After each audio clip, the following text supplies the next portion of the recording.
Bismillahirrahmanirrahim. Assalamualaikum warahmatullahi wabarakatuh. Baik anak-anak soleh dan solihah, dalam pembelajaran sekarang kita akan membahas tentang pinjam meminjam. Tapi sebelumnya, marilah kita membacakan basmalah terlebih dahulu. Bismillahirrahmanirrahim. Baik, adapun tujuan dari pembelajaran ini yaitu diantaranya agar menerima ketentuan dan nilai-nilai positif dari pinjam meminjam, membiasakan sifat jujur dan tanggung jawab dalam pinjam meminjam, memahami ketentuan pinjam meminjam dan mengomunikasikan ketentuan pinjam meminjam. Baik, mari kita mulai pembahasan. Sekarang kita akan menuju kepada definisi pinjam meminjam. Apakah kalian tahu definisi pinjam meminjam itu apa? Ya, menurut istilah ilmu fikih, pinjaman itu disebut ariyah. Menurut bahasanya disebut ariyah atau pinjaman. Tapi menurut istilahnya yaitu akad berupa pemberian manfaat suatu benda halal dari seseorang kepada orang lain tanpa ada imbalan dengan tidak mengurangi atau merusak benda itu dan dikembalikan setelah diambil manfaatnya secara utuh dan tepat waktu. Tapi harus diingat bahwa dalam pinjam meminjam itu hendaklah ditulis syaratnya apa, waktu pengembaliannya kapan, kalau misalnya dicicil cicilannya berapa, jaminannya apa, dan bagaimana cara penyelesaiannya, seperti itu. Lantas, segala sesuatu yang bisa diambil manfaatnya bisa dipinjam dan bisa juga dipinjamkan. Seperti sepatu, pulpen, buku, dan lain-lain seperti itu. Selanjutnya, dalil-dalil tentang pinjam meminjam. Adapun dalil tentang pinjam meminjam dalam surat Al-Maidah ayat 2 tengah-tengah ayat ya yang berbunyi wa ta'awanu 'alal birri wat taqwa wa la ta'awanu 'alal itsmi wal udwan.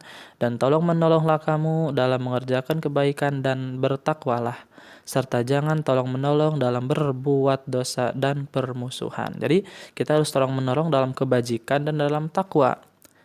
Misalnya di kelas ada teman kita yang tidak membawa pulpen, kita kasih pinjam pulpen gitu. Adapun hadis tentang keutamaan pinjam meminjam diantaranya wallahu fi aunil abdi maka nal abdu fi auni akhih. Allah menolong hambanya jika seorang hamba menolong saudaranya.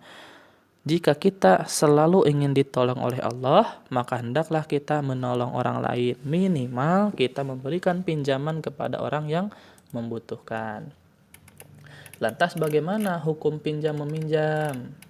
Di sini hukum pinjam meminjam terbagi menjadi 5. Yang pertama mubah. Mubah atau boleh, yaitu memang mubah atau boleh adalah hukum asal dalam pinjam meminjam. Jadi pinjam meminjam hukum asalnya adalah mubah atau boleh. Yang kedua sunnah. Artinya pinjam meminjam yang dilakukan merupakan suatu kebutuhan akan hajatnya. Lantaran seseorang yang meminjam tidak punya, misalnya seseorang hendak meminjam motor untuk mengantarkan anaknya atau mengantarkan tamu atau mengantarkan keperluan sekolah. Jadi memang orang tersebut benar-benar tidak mempunyai hal-hal yang ia pinjam, misalnya meminjam motor atau meminjam HP atau yang sebagainya. Kemudian pinjam meminjam pun dihukumi wajib. Jika pinjam meminjam yang merupakan kebutuhan mendesak dan sangat mendesak, sehingga kalau tidak dipinjamkan akan sangat merugikan. Misalnya seseorang yang tidak punya kain, misalnya hilang, ada yang mencuri, maka kita wajib memberikan pinjaman kain. Seperti waktu belum lama itu kemarin ada yang kebakaran tetangga sekolah. Maka jika orang tersebut yang terkena musibah itu meminjam kepada kita pakaian, maka kita wajib memberikan pinjaman kepadanya. Karena mengapa? Karena jika tidak diberikan pinjaman, ia akan telanjang bulat. Sedangkan itu haram telanjang bulat di depan umum. Kemudian pinjam meminjam hukumi makruh, seperti pinjam meminjam yang berdampak kepada kemakruhan. Contoh seperti kita meminjamkan uang kepada seseorang yang orang tersebut kalau membayar utang itu lama membayarnya, bahkan bisa haram kalau hal seperti itu. Gitu. Dan kedua, pinjam meminjam hukumnya haram. Jika pinjam meminjam yang dipergunakan untuk kemaksiatan atau untuk berbuat jahat. Kita memberikan pinjaman pisau kepada orang yang akan membunuh, itu hukumnya haram. Kemudian, rukun dan syarat pinjam meminjam. Rukun, orang yang meminjami atau mu'ir, istilah fikihnya mu'ir atau orang yang meminjamkan, syaratnya harus baligh.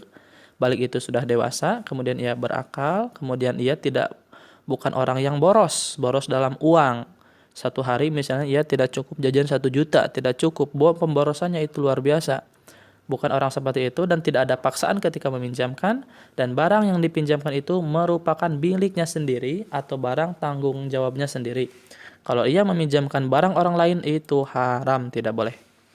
Kemudian rukun orang yang meminjam, sama ada beberapa rukun, ada beberapa syarat, diantaranya orang yang meminjam haruslah baligh, haruslah berakal, bukan orang yang pemborosan, bukan orang yang sangat boros dalam ekonomi, dalam jajan, mampu berbuat baik, mampu menjaga barangnya, hanya mengambil manfaat. Jadi mampu berbuat baik maksudnya dapat mengembalikan sesuai waktu yang telah ditentukan, kemudian mampu menjaga barang yang dipinjam. Tidak semerta-merta barang orang lain ia gunakan seenaknya sehingga rusak, tidak seperti itu. Dan hanya mengambil manfaatnya saja. Kemudian, adapun syarat-syarat barang yang dipinjam harus barang milik pribadi orang yang meminjamkan, kemudian barang tersebut mempunyai manfaat dan barang tersebut barangnya bersifat kekal. Seperti sandal atau sepatu, itu kan kekal. Maksud kekal itu tidak satu kali rusak. Beda halnya dengan misalnya sabun cair, itu kan. Sabun cair itu kan tidak kekal, sekali pakai itu udah habis seperti itu atau berkurang. Jadi itu bukan meminjamkan, itu bahasanya minta. Jadi barang yang dipinjamkan haruslah ada manfaatnya, haruslah barang yang kuat atau tahan lama atau kekal. Kemudian ada perjanjian waktu untuk mengembalikan, walaupun sebahagian ulama tidak memasukkan perjanjian waktu ke dalam rukun pinjam meminjam. Jadi perjanjian waktu misalnya saya minjam sendal atau saya minjam sepatu selama 3 hari. Tidak perlu seperti itu. Saya meminjam sepatu seperti itu. Tapi ada ulama yang memasukkan perjanjian waktu untuk mengembalikan. Harus ada waktu. Ketika pinjam meminjam haruslah disertai dengan waktu. Seperti itu. Kemudian adanya lafad ijab dan qabul. Adanya lafad orang yang meminjam dan adanya lafad orang yang meminjami. Contoh, si A akan meminjam sepatu ke si B. B, saya meminjam sepatu ya. Si B bilang, silahkan saya pinjami sepatu saya. Jadi yang pertama, lafaz yang digunakan dapat dimengerti oleh kedua pihak. Dan yang kedua, mualah atau ketika si peminjam mengatakan ijab atau yang meminjamkan mengatakan ijab, maka orang yang menerima mengatakan qabul. Seperti itu. Bisa dipahami kan? Ya. Kemudian tanggung jawab dalam pinjam meminjam. Bagi pemberi pinjaman, ia mempunyai 2 tanggung jawab. Yang pertama, memberikan benda yang dipinjamkan dengan sukarela. Barang yang dipinjamkan harus barang yang bersifat tetap dan dapat memberikan manfaat yang halal, seperti tadi. Kemudian bagi peminjam, awas, harus memelihara barang pinjaman dengan rasa tanggung jawab. Orang yang meminjam haruslah memelihara barang pinjaman. Dijaga, dipelihara, jangan semerta-merta minjam sepatu ketika hujan disimpan di luar sehingga kehujanan atau hilang, itu tidak boleh. Yang kedua, dapat mengembalikan barang pinjaman tepat waktu. Misalnya, orang yang meminjam meminjam sepatu selama 3 hari. Maka setelah 3 hari, orang yang meminjam wajib mengembalikan barang pinjamannya. Nah, selanjutnya, selama barang ada pada peminjam, maka tanggung jawab ada padanya. Misalnya, Zaid meminjam motor kepada Umar. Umar memberikan motor kepada Zaid, pinjaman Zaid akan meminjam motor selama 1 bulan. Maka motor yang dipinjam Zaid dari Umar, Zaid wajib memenuhi kebutuhan motor. Misalnya motor kosong bensin, Zaid wajib mengisi bensin. Motor tidak ada oli, maka Zaid wajib membeli oli dan sebagainya. Jadi selama barang tersebut ada pada orang yang meminjam, maka orang yang meminjam tersebut bertanggung jawab untuk memenuhi kebutuhan barang yang ia pinjam. Selanjutnya, memanfaatkan barang sesuai dengan perjanjian tanpa rusak. Misalnya, Zaid meminjam motor kepada Umar. Zaid bilang, Umar, saya pinjam motor. Saya mau pinjam motor untuk ke Bekasi. Umar bilang, ya silakan Zaid. Ternyata Zaid tidak ke Bekasi. Malah dia pergi ke Bandung misalnya. Itu kan tidak sesuai dengan perjanjian. Maka jika hal tersebut terjadi, haruslah Umar didenda. Karena Umar membawa motor gasab. Seperti itu. Bahkan ketika rusak, motor wajib diganti oleh Zaid. Bisa dipahami?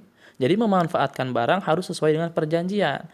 Engkau akan meminjam sepatu selama berapa hari, atau Zaid bilang kepada Umar, saya pinjam sepatu untuk pergi ke sekolah. Tetapi Zaid malah memakai sepatu untuk main. Itu tidak boleh, haram hukumnya. Karena tidak sesuai dengan perjanjian. Atau Zaid memakai sepatu untuk pergi ke warung. Itu haram hukumnya karena tidak sesuai dengan perjanjian. Bisa dipahami? Ya, kemudian tanggung jawab bagi peminjam. Masih bagi peminjam. Tidak meminjamkan barang pinjaman kepada orang lain kecuali mendapat izin dari pemilik barang. Misalnya, Zaid meminjam motor kepada Umar.